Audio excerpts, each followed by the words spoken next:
I am sorry Vijay. நடந்து போன நிகழ்ச்சிக்கு நான் மன்னிப்பு கேட்டுக்கிறேன்.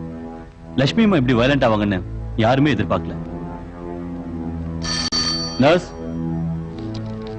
Yes doctor. லட்சுமி அம்மாவை கூட்டிட்டு போய் மருந்து கொடுங்க. வேணாம் டாக்டர், வேணாம். இங்க கொடுக்குற ட்ரீட்மெண்ட் எனக்கு நம்பிக்கை இல்ல. எங்க அம்மாவை கூட்டிட்டு போறேன்னு சொல்றதுக்காக தான் நான் இங்க வந்தேன். வேண்டாம் விஜய், இந்த நிலைமையில உங்க அம்மாவை கூட்டிட்டு போக வேண்டாம்.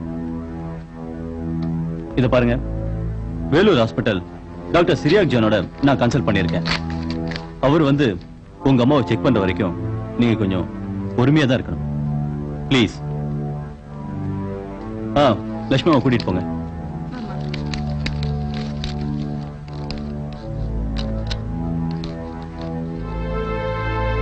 டாக்டர், நான் சின்சியரா கேட்கிறேன், எங்க அம்மாவுக்கு மறுபடியும் ஞாபக சக்தி கிடைக்குமா? கண்டிப்பா. நீங்க அந்த விஷயத்துல எதுக்கும் கவலைப்பட வேண்டாம். பிரெயின்ல ப்ராப்ளம் இருக்கிறதால ஒரு சின்ன ஆபரேஷன் செய்யணும்.